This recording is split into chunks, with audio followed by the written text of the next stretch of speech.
Selim. Սկսում են ժողովուրդ։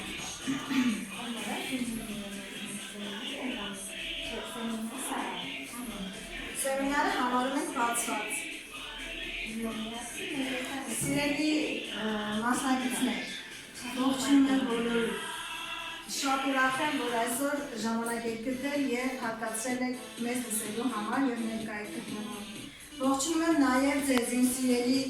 օնլայն հետևորդներ, իմ խորհրդատուներ ու լիդերներ։ Գիտեք, ձեզ շատ եմ սիրում, դուք միշտ իմ հետ եք, կապ չունի, որ դուք հեռու եք։ Մենք միշտ միասին ենք ու շատ ենք մտերմացել ու շարունակել ենք այդպես։ Դուք ներկա եք գտնվում, մեր սեմինարը բացառիկ կա, տարբերվում է բոլորի սեմինարներից, որովհետև այսօր մեր սեմինարը երկու ձևով է ընթանում, և օնլայն տարբերակով և օֆլայն տարբերակով։ Անպայման կներկայացնեմ այնպես, որ և ձեր համար հասանելի լինի և իմ օֆլայն խորհրդատուների համար, ներկաների համար։ Այսօր սեմինարը վարելու ենք իմ ավագ փոխտնօրեն Արփինե Հակոբյանի հետ։ Ովքեր չգիտեն, ծանոթացնեմ, Արփինե Հակոբյանը իմ ավագ փոխտնօրենն է, ընդամենը 1 տարի է համագործակցում ինձ հետ և արդեն ունի ավագ փոխտնօրենի ստատուս և շատ շուտով կլսեք իր տնօրենի ստատուսի մասին։ Եվ օնլայն տարբերակով ներկա են մեր փոխտնօրեններ Մարինե Ղուկասյանը, փոխտնօրեն Ռիմա Վարանցովյանը, Սիլվան էլի փոխտնօրենի չէ, ավագ լիդեր Սիլվա Ֆարմազյանը, Մելինե Ղուկասյանը, այսինքն մենք Եվրոպայում ունենք լիդերներ և փոխտնօրեններ։ Ու շուտով արդեն ես չեմ կասկածում, որ այս ճյուղի մեջ մենք շուտով Եվրոպայից ունենալու ենք շատ տնօրեններ։ Շատ ակտիվ լիդերներ ունենք դրսում աշխատող։ Ու չգիտեմ, ցանկանում որ բոլորդ ունենաք այդպիսի ճյուղեր զարգացող, այսպիսի ոնց որ զարգանում է հիմա մեր Եվրոպայի ճյուղը։ Փոխանցեմ խոսքս քեզ, ձեր ողջունի ու սկսենք սեմինարը։ Ողջունում բոլորի, շատ հաճելի է ժամանակ տրամադրել և այսպես ֆիզիկական շփումը ներկա գտնվելով ավելի մեծ դեր կարող է ունենալ առաջընթացի համար, մենք կցանկանամ այստեղ գտնվողները ինձ ասել, որ երբևէ մտածել են ավելի լավ ապրելու համար, ինչ-որ գործողություններ անել, երբևէ մտածել եք, որ ավելի լավ կարելի է ապրել։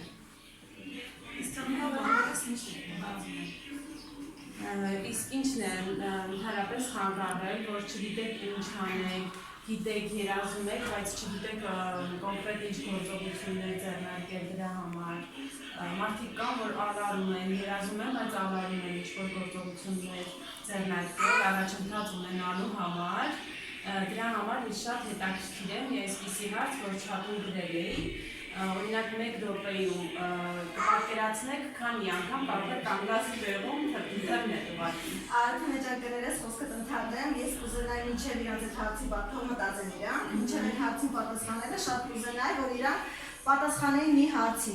Այստեղ գտնվողները և օնլայն մասնակիցներին է վերաբերվում էլի, մենակ ներկաներին չեմ ուղղում հարցս, ընդհանրապես ինչ հարց ուղղեմ, բոլորի դա վերաբերվում, հա։ Այստեղ գտնվողները ունեն նպատակ։ Խնդրում եմ նախորդ մտածեք նպատակն ու երազանքը տարբեր բաներ են, հա։ Երազանք բոլորս ունենք։ Բոլորս սկսած այս փոքր երեխաներից մինչև ամենամեծ տարիքում մարդը երազանքներ ունենում է։ Բայց այ ունենք նպատակ թե չէ, դա բոլորը չունեն։ Ուզում եմ հիմա ներկա գտնվողներն ասեն ունեն իրանք նպատակներ, չնայած որ ես մտածում եմ, որ ունեն, եթե չունենային այստեղ չէին գտնվի։ Բայց մի հատ էլ ուզում եմ ձեզանից լսեմ, դուք նպատակներ ունեք։ Խնդրում եմ մի քիչ ակտիվ պատասխանեք։ Իսկ դուք նպատակներ ունեք, սիրելի օնլայն մասնակիցներ։ Չնայած ես համոզվել եմ ձեր նպատակների մեջ արդեն։ Դե ամենակարևորը այս կյանքում նպատակ ունենալն է, որովհետև էլի եմ ասում, երազանք բոլորը ունեն, բայց այդ երազանքը դարձնել նպատակ և գնալ նպատակի ետևից ոչ բոլորն են պատրաստ, որովհետև հեշտ չի նպատակ դնել և գնալ դեպի նպատակը։ Նպատակին հասնելու համար շատ գործողություններ ու շատ կամքի ուժ, աշխատասիրություն, ամենօրյա գործողություններ, զրկումներ, շատ բաներից ձեզ պիտի զրկեք, շատ բաների դեմ պիտի պայքարեք, շատ ճանապարհ կա դեպի նպատակ հասնելու համար։ Դրա համար ասում եմ, չեմ ասում, եթե ունեք երազանքներ, որովհետև ունեք, հանեք ձեր թաքնված երազանքները ձեր հոգու խորքից եւ դարձրեք նպատակ։ Հետո կհիշեք այս օրը ու կասեք ինչ լավ էր, որ մենք այդ օրը մեր նպատակը արթնացրեցինք։ Ու անպայման ես ասել եմ, որ թուղթ ու գրիչներով, բայց դուք կարաք ձեր հեռախոսների մեջ գրեք։ Հենց հիմա ձեր հեռախոսների մեջ 5 րոպե մտածեք ու գրեք ձեր նպատակը, դուք ինչ կուզենայիք այս պահին, որ մյուս տարի այս ժամանակ կատարված լիներ։ Չվախենաք մեծ նպատակներ պահելուց։ Անպայման գրեք, դուք ամեն մեկը ձեր համար։ Ուղղակի մտածեք ու ձեր նպատակը մտածեք ու գրեք։ Կգնաք տուն, արդեն այդ նպատակը կգրեք թղթի վրա, կդնեք սահման ու դուք որոշեք, թե ինչքան ժամանակում եք ուզում հասնեք այդ նպատակին։ Ու ամեն օր նայեք այդ թուղթը ու տեսեք դուք ինչ եք անում այդ նպատակին հասնելու համար։ Հիմա փոխանցեմ Արփինեին, թող արդեն նպատակից հետո նոր ասի, ով ինչքան կարա թողնի։ Օրինակ եթե մտածել եք, որ 1 րոպեում քանի անգամ կարող եք Ձեր ուժերի Օրինակ եթե երջանկության պահելի,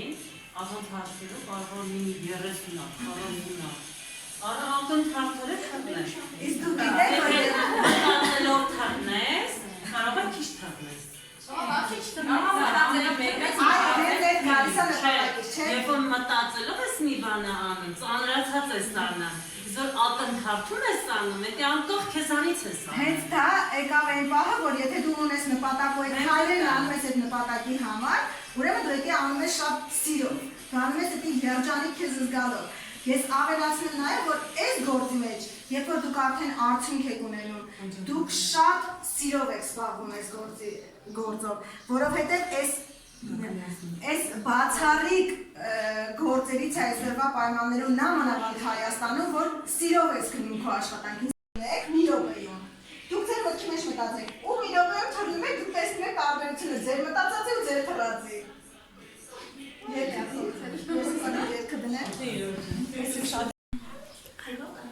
Մամ Հիմա նայեք, քրիչքի իմաստը որն էր։ Հիմա նորից խնդրում տատը ջան, մի հատ նորից ասեք քանի հատ էի մտածում, քանի հատ կռա։ Մտածում էի 100 հատ, բայց թվա 132։ Տաթև դու։ Ես 50 հատ, բայց 115 հատ թռել։ Մարուն է։ Ես 100 հատ էի գրել, բայց 130 հատ։ Այսինքն նայեք, նվար դու։ Ես 70 էի մտքումս պահել, բայց թվա 140։ Դու Մարիամնա։ Ես մտածում եմ 30 հազիվ թողնեմ, մենի հատ 30 Պետուսը վերջին ասի քսյոն թվա։ Աթեմ ինչի թրելով կաց։ Թեմոն թվեր ասա ինչքան ես թվեր։ Թեմոն թվա։ Ճանը։ Երեխուներ ցցում։ Հա, դու Մտածել եմ 80, թռել եմ 156։ իսկ Թամարիկ դու։ Ես 60 հատ էի գրել չափում, բայց 130 հատ թռել։ Հիմա ինչ է դա նշանակում։ Նայեք, մեկը չեղա որ ձեզանից ասի ես մտածել եմ 200, բայց թռել եմ 50, կամ մտածել եմ 100, թռել եմ, դա ինչ է նշանակում։ Որ դրանց ավելին հասցնի, այո, որ դուք ձեզ թերագնահատում եք։ Կասկածում եք ձեր։ Այս դրա իմաստը այն է, որ դուք ձեզ միշտ թերագնահատում եք, դուք միշտ ասում եք ես չեմ կարա, իմ համար է դժվար է, դա իմը չի։ Մի թերագնահատեք երբեք ձեզ։ Բոլորը դա կարող են անել։ Բոլորը, որովհետև եթե դու մտածես, որ դու կարող ես, դու իմացի որ կարաս։ Եթե դու մտածում ես, արդեն քեզ ներկայացնում են, դու ասում ես իմը չի, ես չեմ կարա, չէ, դժվար է, ես գրանցումներ չեմ կարա, Օլյանն իր բախտը բերեց, ստացվեց, իմ մոտ չի ստացվի, շատերն են ասում, ես հենց այնպես չեմ ասում, կամ Արփինեն էր ճարլիկ էր, ուղղակի տունը նստած ժամանակ չուներ, բարաբեր ստացվեց։ Դրանք լրիվ բուհարի արդարացումներ են, մարդը արդարացնում է իրա չանելը կամ իրա չուզելը, բայց իմացեք, գիտեք, կա նաև մարդ, որ ինքը իրոք ասում է ես չեմ կարա, ինքը իրոք հավատում է, որ ինքը չի կարա, գիտեք ինչից է գալիս, որովհետև առաջինը, եթե ուզում եք դուք հավատաք, որ դուք կարաք, դուք պիտի ձեր մտածելակերպը փոխեք, որովհետև տեսեք հիմա ստեղ բոլորը ձեզ վառ ապացույց, որ իրանք մտածում են դեպի թռնել 30, թռան 130, կթռնեն 140, թռան 140։ Ջան, ուշադիր կլինես, այս կատալոգով որ տաֆերանի 20-30 բան։ Երակի անգամ ավելի կգամ, որովհետև դուք ավելին կարաք, քան կարծում եք, մի թերագնահատեք երբեք ձեզ, բոլորի մեջ կա այդ հնարավորությունը, բոլորը ունեն այդ հնարավորությունը ու կարան առաջ գնան։ Ուղղակի արդարացումներով իրանց արդարացնել, որ իրանք չեն կարա։ Բոլորը կարա։ Առաջինը փոխեք ձեր մտածելակերպը ու գիտեք, սենց մի հատ ապացուցված բան կա։ Եթե դուք ասում եք ես չեմ կարա, ձեր ուղեղին դուք հրահանգ եք տալի, որ դուք չեք կարա։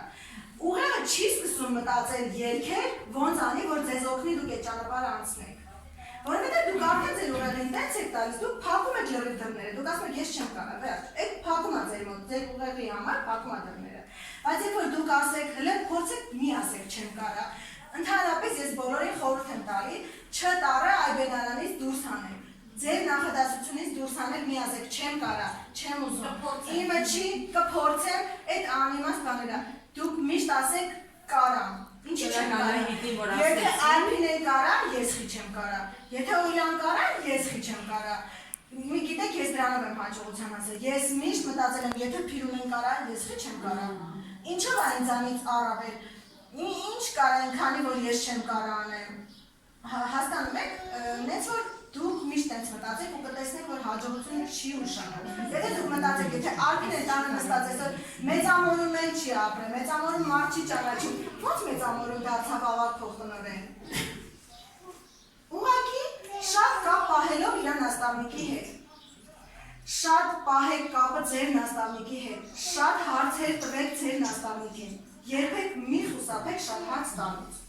Որովհետև այդ շատ հարց տալուց ձեր մոտ առաջանում է նաև աշխատելու ցանկություն, ձեր մոտ գիտելիքն ավելանում ու հեշտանում է ձեր աշխատանքը ու դուք երբ որ ասում եք ես կարամ, ես էլ պիտի փորձեմ, ինչի չեմ կարա, եթե արդեն կարա, ձեր ուղեղը արդեն մտածում է ու ձեր համար երգեր է գտնում ու դուք հրաման եք տալի ու արդեն հաջորդ օրը կարող է դուք ախնակ մի հատ նենց միտք ունենաք ու գաղափար ասեք, «Էս ո՞նց եղավ, ես էլ sense բան չէի կարա մտածել»։ Ես ինքս ինձ հետ նայելով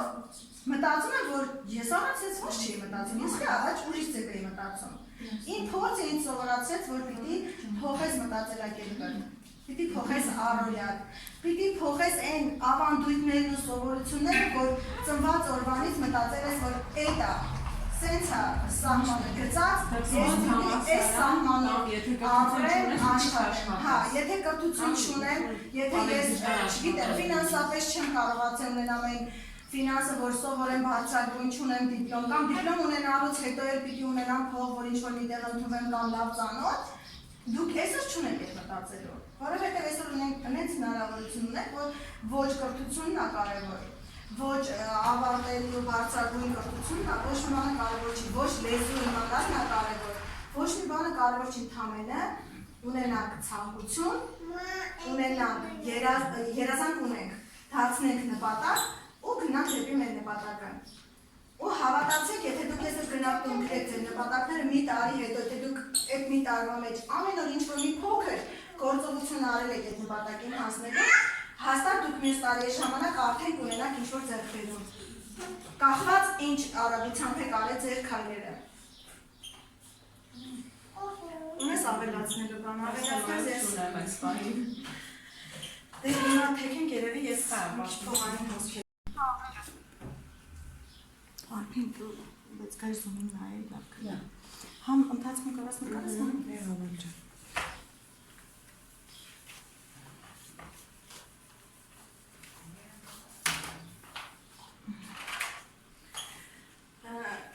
Աղջիկներ ջան, դուք չգիտեմ, գիտեք փողային հոսքերը ընդհանրապես աշխարհում փողային հոսքերը ինչ ուղղություններով են գալիս։ Ինչ-որ մեկը ինչ-որ չափով գիտի այդ մասին, ասենք ինչ հոսքեր գոյություն ունի փողային։ Աշխարհում ո՞նց է փողը ստեղծվում, ո՞նց է գալիս մարդու ձեռքը, ինչ ճանապարհներով։ Տեսեք, մենք ունենք հայտնի Ռոբերտ Կիոսակի, որը ունի շատ գրված գրքեր, ֆինանսների հետ կապված, ինքը ֆինանսական փորձագետ է, ունի շատ գրքեր, որոնց վաճառքը չափից շատ է ու հենց մենակ իր աղքատ հայրիկն ու հարուստ հայրիկը գիրքը 20 միլիոնից ավել վաճառք ունեցել աշխարհում։ 20 միլիոնից ավել, որովհետև հենց Ռոբերտ Կիոսակի գրված գրքի շնորհիվ շատ այսօր հաջողության հասած մարդիկ հիմնվել են այդ իր գրքի տված խորհուրդների վրա ու այսօր ունեն իրոք հաջողություններ։ Որովհետև ինքը շատ ճիշտ խորհուրդներ է տալի ու տալիս է իր անցած ճանապարհից։ Ու պատկերացրեք ինքը ունի sense մի հատ հետաքրքիր փողային հոսքերի վերաբերյալ գիրք, որը իր խորհուրդներն են հիմնականում, թե մարդը ոնց ապրի, որ այս կյանքում ինքը փողային հոսքերը կարողանա ունենա ու կառավարի ու լինի հարուստ, ինչու՞ չէ։ Շատ-շատերը այսօր մտածում են հարուստ լինել էդի վատ է։ Հարուստ մարդը ինքը վատ մարդ է, փողը մարդուն փչացնում է։ Դրանք անիմաստ բաներ են, որ մարդկանց ուղեղը մտել են ու մարդկանց խանգարել են ճիշտ ապրել, ճիշտ աշխատել կամ մի քիչ ավելի շատ ձգտել փող ունենալ։ Փողը երբեք վատը չի, եթե մարդը ճիշտ է կառավարում այդ փողը ու ճիշտ է կարողանում օգտագործել, գիտեք, օրինակ ես իմ վրա եմ օրինակը բերում, ես մտածում եմ, որ ես հասնեմ այն ֆինանսին, որ ես ուզել եմ, Zoom-ը միացի կմիացի։ Այն ֆինանսին, որ ես ձգտում եմ, իմ գերագույն նպատակը բարեգործություն անելն է։ Այսինքն փողը չի կարող մարդուն փչացնի կամ վատացնի կամ չգիտեմ, եթե մարդը ունի նպատակներ, ուզում է իր նպատակները իրագործի ու դրանից հետո էլ ինքը նաև անի բարեգործություն, ինչու՞ չէ, եթե մարդը ունի դրա կարիքը, ես իրան օգնեմ։ Ես դրանից ավելի շատ, չգիտեմ, բավականություն կստանամ, քան մտածեմ փողը լավ չի, ես չձգտեմ դրա հասնողորացնես, ու չսովորացնեմ։ Ես մեր գործնել եմ համարում բարեգործություն։ Այս գործը հիմա որ ես անում եմ, ես համարում եմ բարեգործություն, որովհետև ես սովորացնում եմ այսօր տանը նստած շատ կանանց, ովքեր ուղղակի տանը նստած են ու առօրյա հոգսերի ու հետո հետ են նայելու, ասել մենք ինչ ենք արել այս կյանքում, մենակ տուն ենք մաքրել, երեխա ենք մեծացրել ու լավագույն դեպքում հաց ենք սարքել, էս է իրանց արածը, չունեն ինչ-որ մի բան, որ իրանք թողել են, որ հետո կարող է հպարտանան դրանով։ Կարողանան նաև հպարտանան, որ իրանք ինչ-որ բան են արել կամ իրանց երեխեքին ինչ-որ բան են թողել։ Նենց որ հիմա ես կներկայացնեմ ձեզ այս փողային հոսքերը, ովքեր չգիտեն, թող իմանան вообще ընդհանրապես կյանքում աշխարհում փողային հոսքերը որ ճանապարհներով են գալիս։ Ես իհարկե ներկայացնում ըստ Ռոբերտ Կիոսակիի Ռոբերտ Կիոսակին էլ սովորացրել է այս ամեն ինչը իր հարուստ հայրիկը, ինքը միշտ հենց այդ գրքի մասին է ասում, կարաք օնլայն տարբերակով էլ միացնեք նայեք, կարաք կարդաք, շատ հետաքրքիր ու լավ խորհուրդներ է տալիս, вообще լավ կանեք, որ հետևեք նման մարդկանց, իրանք շատ լավ խորհուրդներ են տալիս, իրանց անցած ճանապարհից։ Ինքը մեջբերումներ է միշտ անում, որ իմ աղքատ հայրիկը միշտ ասում էր Ռոբերտ, ուսում ստացիր, լավ սովորիր ու ունեցիր մասնագիտություն, որով դու կապրես ամբողջ կյանքում ու կկարողանաս ուղղակի քո ապահովությունը ստեղծես, էլի կարողանաս ապահով ապրես։ Զուտ ապահովություն ստեղծելու համար։ Հերիք է, բավարար է, ոնց որ հիմա մեր 90% մարդիկ են տենց մտածում ու ապրում։ Բայց ասում եմ հարուստ հայրիկը միշտ ասում էր Ռոբերտ, փոխիր քո մտածելակերպը, փոխիր այն ավանդական բաները, որ կա քո մեջ ու տալիս է քո աղքատ հայրիկը, մի լսի, դու ստեղծիր քոնը, ունեցիր քոնը, ժառանգություն ունենալու բան ունեցիր քո երեխաներին թողելու, որովհետև ինչքան էլ դու այսօր ունենաս բարձր աշխատավարձ, ինչքան էլ ուզենաս տնտեսես այդ աշխատավարձից,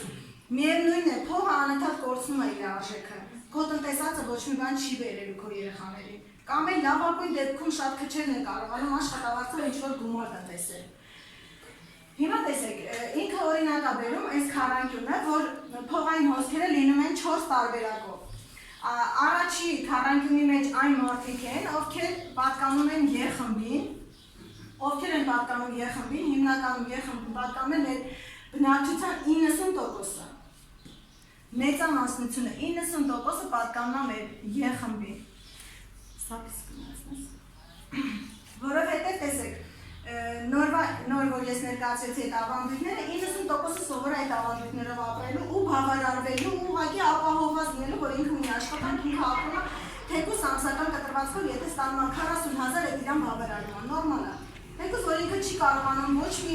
երազանք իրագործել, ոչ մի նպատակի հետևից գնալ ու այն 16 տարեկանից հետո, երբ որ մարդը դառնում է չափահաս, արդեն են կոպիտ ասած թաղում է իր երազանքները, որովհետև զգում է, որ անը ինչի վրա երազի, եթե ինքը չունի ույս։ Ե խմբում գտնվողները ասել հիմնականում մեր առօրյայում, մեր շրջապատում շատ հանդիպող մարդիկ են, որոնք ուղղակի բարձու աշխատողներ են, բարձու աշխատողներ։ Այսինքն աշխատում են ուրիշների մոտ, կամ հիմնարկներում, կամ չգիտեմ, ինչ-որ ձեռներեցների մոտ, ինչ-որ գործարարների մոտ, համենայն դեպս իրանք 90%-ը աշխատում է ուրիշների համար, չի աշխատում իր համար, աշխատում է ուրիշների համար ու ստանում ամսական կտրվածքով իր եկամուտը բավարարվում է դրանով ու ապրում է։ Հաջորդ խումբը, այս խմբի պատկանում են անհատ ձեռներեցները։ Անհատ ձեռներեցները, ովքեր իրանց գաղափարախոսությունն է, որ իրանք պիտի մենակ ստեղծեն, իրանք պիտի մենակ իրանց բիզնես ունենան, ու իրանք պիտի մենակ այդ ամեն ինչ անեն, իրանք պետք չի ոչ մեկի օգնությունը, դի անհատ ձեռներեցների մտածելակերպն է, որ իրանք ամեն ինչը մենակ, այսինքն անհատ ձեռներեցները այն մարդիկ են, որ վարսավիրները, եղունգ սարքողները, դիմահարդարները, չգիտեմ, ինչ-որ փոքր բիզնես դնող մարդիկ, որ մենակ են դնում այդ բիզնեսը ու աշխատում են մենակ այդ բիզնեսի վրա։ Ու որ օրը եթե աստվածաշանի իրանց հետ ինչ-որ դեպք պատահի կամ ինչ-որ բան լինի, իրանք ոչ մի բան չունեն թողելու։ Այս պահի համար են աշխատում, ճիշտ է, անհատ ձեռներեցները համեմատած վարձու աշխատողների մի քիչ ավելի կարող է լավ ապրեն, որովհետև օրվա աշխատածով կարա իրանց օրվա աշխատածը շատ լինի, այս պահին բավարարի իրանք լավ զգան։ Հա, կարող է իրանց բավարարի իրանք լավ զգան համեմատած վարձու աշխատողի, որ սպասում են ուղղակի ամիսը դրանա, որ մի օր եթե իրանք փակեն, արդեն կորցնում են այդ օրվա իրանց փողը, մի օր եթե իրանք հիվանդանան, իրանք կորցնում են այդ օրվա իրանց փողը, մի շաբաթ եթե աստվածաշան իրանք հիվանդանան, իրանք ընդհանրապես չեն ունենա նույնիսկ երևի դեղի փող։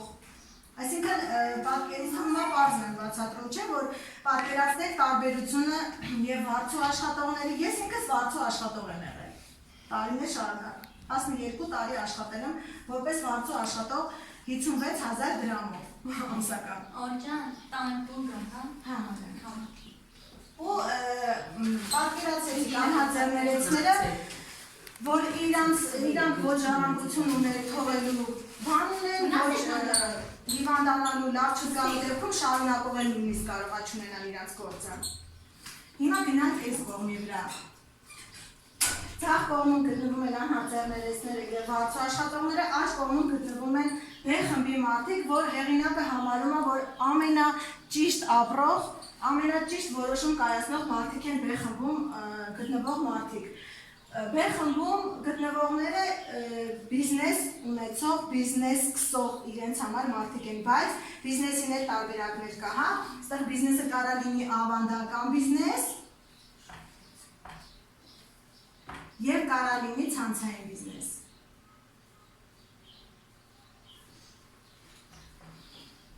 Բայց համենայն դեպս, որ բիզնեսն է, որ մարդը ունենա, այսինքն այստեղ ավանդական բիզնեսը պատկերացնում եք ինքը մեծ բիզնեսներին է վերաբերում, երբ որ մարդը հիմնում է մեծ ընկերություն ու շատ ցանց է ստեղծում լավագույն ընկերությունների հետ, լավագույն գործարանների հետ ու սկսում է իր ցանցը ընդլայնել, ինքը շատ պիտի աշխատի այդ բիզնեսի վրա, պատկերացնում եք, չէ, ինքը օրվա 24 ժամը պիտի էդի սկզբից սկսի, պիտի շատ մեծ գումարների հետ ներդրումներ անի, պիտի ունենա լավ գաղափար, որ աշխատի այդ գաղափարը, որովհետև ամեն բիզնես չի, որ դրեցիր, ինքը կարա արդյունք տա։ Այդ ամեն ինչը պիտի ներդրում անի և ժամանակը, և մեծ գումարները, հնարավոր է և մարդը չունի այդ գումարը վարկերա վերցնում, որ օրինակ այդտեղ նաև ռիսկային է, որ նաև հետազոտում, եթե մենակը ավելի դժվար, եթե երկուսով սկզբում սկսում է մենակ ու ինքը արդեն գործընկերներ է փնտրում լավագույն, ասենք, ընկերություններից ու արդեն ցանց է ստեղծում ու ստեղծում է աշխատատեղեր, որ մարդիկ պիտի էլի աշխատեն, վարձու աշխատող, իրանց համար դառնան վարձու աշխատող, բայց իրանք իրանց բիզնեսը ընդլայնեն։ Իսկ մյուս բիզնեսի տեսակը արդեն ցանցային բիզնեսն է։ Ու ցանցային բիզնեսը արդեն էլի աշխատում ես ցանցի հետ, այսինքն մենակ չես, ոնց որ անհատ ձեռներեցներն են։ Ցանցային բիզնեսում դու նորից աշխատում ես ցանցի հետ, դու աշխատում ես թիմային։ Բայց շատ մեծ բայց ու տարբերություն կա այս բիզնեսների մեջ։ Ցանցային բիզնեսի դեպքում ոչ մի ներդրում չունես անելու։ Միակ ներդրումը, որ դու պիտի անես, դա ձեր ժամանակն է։ Որ պիտի ու էլի ոչ թե 24 ժամ ներդրում պիտի անեք ժամանակ ոնց որ էսինից բիզնես։ Այ օրվա մեջ երևի 2-3 ժամ էլ եթե դու ներդրում անեք այս բիզնեսի մեջ, արդյունքը ակնհայտ կլինի։ Դու ասա, ես հետո ուզում եմ գծեմ, նկարագրեմ իմ եկամուտները ոնց են ստանում, որտեղից ինչպես է աշխատում։ Ու պատկերացրեք ցանցային բիզնեսի դեպքում ի տարբերություն անհատ ձեռներեցների, ցանցային բիզնեսի դեպքում եթե ես հիվանդանամ, եթե իմ հետ չգիտեմ հեռու ինձանից ինչ-որ մի բան պատահի կամ բան, ես արդեն ստեղծել եմ թիմային շրջանառություն, որ հաստատ ես էլ չլինեմ գլխին, ես մի շաբաթ չաշխատեմ, ինքը աշխատելու է, իմ ցանցը արդեն աշխատում է, որովհետև ես էլ ստեղծել եմ արդեն։ Այսինքն դուք 1 տարի, 2 տարի դնելով ժամանակ էդի ստեղծելով, դուք արդեն ունեք ստեղծած ինչ-որ բիզնես, որը եթե դուք նույնիսկ գլխին չլինեք, ինքը աշխատելու է։ Ու ինչքան շատ դուք կարողանաք զարգացնել այդ ճյուղերը, դուք ստեղծել եք ձեր համար պասիվ եկամուտներ։ Այսօր ջիգեջի որ ասում է կարող է միայն այդ բիզնեսը աճել, երբ որ գնում ես հանգստի, գալիս ես տեսնում ես բիզնեսը աճել է։ Ցանցը ավելի ընդլայնվել է, որովհետև երբ որ դու ճիշտ հիմքը դնում ես քո ցանցի մեջ այդ ամեն ինչը, այդ ուսուցումը, այդ ամեն ինչը դու տալիս ես քո քեզանից ներքև գտնվողներին քո խմբին, դու արդեն վերևում, նույնիսկ այսօր ես գտնվում եմ Մեծամորում, բայց Գերմանիայում մեր փոխտնօրենը Zoom-էր վարում, ժողովներ անում, հանդիպումներ անում, ուղղակի մի քիչ էս կորոնավիրուսի պահով իրանց խանգարեց, բայց ուզում եմ ասեմ, այսօր իմ ցանցը այնտեղ զարգանում է։ Դուպլիկացիան կրկնում է, ինձ ընդհանրապես կրկնում է, ինչ որ ես անում եմ, ինքը այնտեղ կրկնում է։ Ու իմ ցանցը զարգանում է, վաղը չեմ իսօր իր ցանցն է նույն ձևով զարգանալու։ Նես չի որ այսօր ինքը այնտեղ աշխատում է, ես դե չեմ աշխատում։ Աշխատում եմ, բայց իմ ասածն է, որ եթե ես մի օր չաշխատեմ, երկու օր չաշխատեմ, մի շաբաթ չաշխատեմ, իմ ցանցը չի սնկանալու, անհա ձեռներեցի նման ես չեմ զրկվելու գումարից։ Ես կարող եմ մի շաբաթը գնամ հանգստանամ գամ, բայց իմ եկամուտի օրը իմ եկամուտը ստանամ։ կամ շաբաթվա մեջ Որովհետև 7 ժամ աշխատես։ 7 ժամը շաբաթվա մեջ այսենց է աշխատելու համար, երբ որ արդեն դու ճիշտ հիմնել ես ու ճիշտ գնում ես առաջ։ Առաջ 2 տարի մի փոքր շատ ժամանակ տրամադրեք, ստեղծեք այդ ամեն ինչը, տվեք, դուք ինքներդ սկզբից սովորեք, տվեք այդ ուսուցումը ձեր ներքևներին, ձեր նորեկներին ու այդ ամեն ինչը կրկնօրինակելով իջնելու է ներքև։ Նույնիսկ արդեն չեք էլ հասցնելու կառավարել ձեր ցանցը։ Այս մեր խմբի մասին, որ ասեմ ցանցային բիզնեսի մասին, հետո առանձին մի երկու առավելություններ կնշեմ։ Ու վերջի քառանկյունում էդի խմբի մարդիկ են, որոնք ինվեստորներ են կոչվում։ Ինվեստորները դրանք արդեն այն մարդիկ են, ովքեր ունեն այնքան գումար կամ մեծ բիզնեսի տեր են, որ արդեն բիզնեսը աշխատում է։ Ես այստեղ մի բան եմ մոռացա ասեմ, որ այս բիզնեսի դեպքում մինուսից են սկսում մարդիկ։ Այսինքն սկզբից մինուս, որտեղ կարող է վարկերով վերցնել եւ այլն, մինուսից սկսեն մինչեւ մի երկու տարի հետո գան 0-ի վրա նոր ունենան արդեն իրանց եկամուտը, իսկ ցանցային բիզնեսի դեպքում դուք միանգամից 0-ից եք սկսում առանց որևիցե ներդրման։ Մենակ եմ ասում ժամանակ ու աշխատանք եք տրամադրում։ Ինվեստորները արդեն են մարդիկ են, ովքեր ունեն այնքան գումարներ, որ կարողանում են այդ գումարը իրանց համար գումար աշխատել։ Այսինքն դու պիտի նախ ունենաս այդ բիզնեսը, որպեսզի ունենաս այդ գումարները եւ այդ գումարը արդեն դնես բանկում կամ չգիտեմ ինչ-որ ինվեստորական ծառայություն կա, որ ձեր գումարը ձեզ գումար է բերում։ Ներդրումներ եք անում եւ այդ ներդրումներից դուք փողեր եք ստանում, տոկոսներ եք ստանում։ Այդ դեպքում ընդհանրապես չաշխատելով աշխատում եք, որ չաշխատեք։ Այդ դեպքում փողն է աշխատում ձեր համար։ Այս դեպքում այս խմբի մարդկանց համար իրանք են աշխատում փողի համար, իսկ այս դեպքում փողն է աշխատում ձեր համար։ Ու այս դեպքում, այս ձախ կողմի մարդկանց համար, իրանց համար, իսկ աջ կողմի մարդիկ իրանց համար արժեքներ համարում է ազատությունը, ուղղակի ազատությունը։ Ազատ գրաֆիկ։ Որովհետև այս մարդիկ շատ քիչ, այս մարդիկ պիտի 40-50 տարի աշխատեն, մինչև անցնեն թոշակի, իսկ այս մարդիկ իրանք աշխատեն ընդամենը 2-3 տարի քրտնաջան, կամ թող 4 տարի լինի, 5 լինի, բայց մնացած կյանքը իրանք ազատ կվայելեն, եթե ճիշտ են աշխատել ու ճիշտ են ամեն ինչ արել։ Իրանք արդեն կվայելեն ազատություն։ Ու այստեղ չունեք ոչ մի ժամային գրաֆիկ։ Ի տարբերություն եմ ասում ավանդական բիզնեսի, ընդ եթե ավանդական բիզնես եք դրել, դուք շատ պիտի աշխատեք, շատ։ Օրվա 24 ժամը պիտի աշխատեք, որպեսզի կարողանաք այդ բիզնեսը ոտի կանգնեցնել։ Այս դեպքում դուք ընդհանրապես շատ քիչ ժամանակ ներդրում անելով կարաք հասնեք ինվեստորի նույնիսկ։ Որովհետև հեսա այս կմաքրեմ ցույց կտամ ինվեստորը ուղղակի թեթև համեմատականով, որ պատկերացնեք ոնց կարաք ցանցային բիզնեսում ունենալ ինվեստորի լինեք ինվեստոր, դուք կպատկերացնեք արդեն։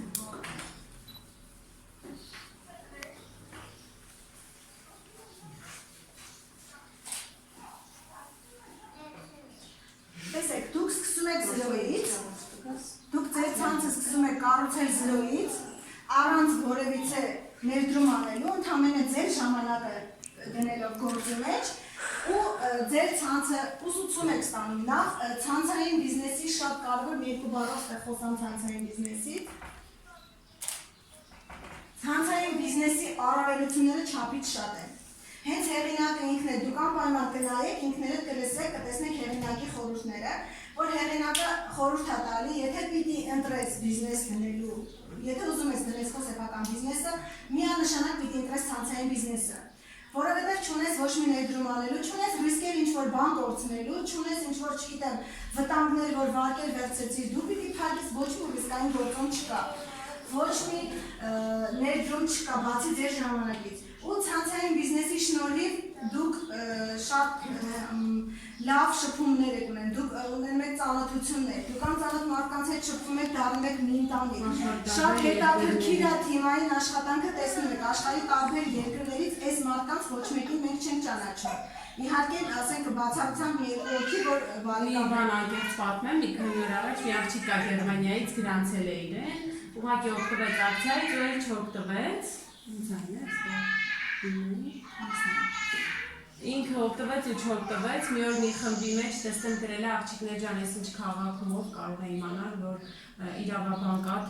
կա, թե ոչ, ասեց այ որ մտքիս մեջ ասում, այ որ մնայր այս պրոյեկտում շատ մարդկանց կգտնեի հենց Գերմանիայից, որ հիմա մեր հետ են աշխատում։ Այսինքն մի բանի կարիք որ լինում է, շատ արագ այդ հարցին լուծում է տրվում, որովհետև աշխարհի տարբեր երկրներից ունենք տարբեր մասնագետներ։ Անգլիայից, Ֆրանսիայից, Գերմանիայից, Շվեդիայից, Իսպանիայից, Իտալիայից, շուտով նաև Ամերիկաներ։ Հոկտեմբերից արդեն ֆիրման Ամերիկայում ախորձելու։ Այնպես որ այդ թիմային աշխատանքը շատ հզոր է։ Ռենդի Գեյջը շատ լավ մեջբերում անում, ասում է ավելի լավ է, ես աշխատեմ, ոչ թե ես աշխատեմ մեկ հոգով, մենակ ես 100% ջանքներ դնելով, ավելի լավ է աշխատեն 100 հոգի 1% ջանք դնելով։ Այսինքն մենք ստեղծում ենք այն թիմը, որ ամեն մեկը 1% էլ աշխատի, մենք արդյունք ենք ունենում։ Ու բոլորս, ոչ թե մենակ այն մարդը, որ ինքը ստեղծում է, այստեղ բոլորս հավասար ենք։ Բոլորս ունենք այն նույն հնարավորությունները, այստեղ հիմա ներկաները բոլորս ունենք այն հնարավորությունը, ինչ որ ես ունեմ։ Ոչ մի բանով ես ձեզանից առավել չեմ։ Ուղղակի մի փոքր տարբեր եմ ձեզանից, որ ես արդեն հասել եմ այդ հաջողության, ուզում եմ սովորացնեմ, որ դուք էլ հասնեք։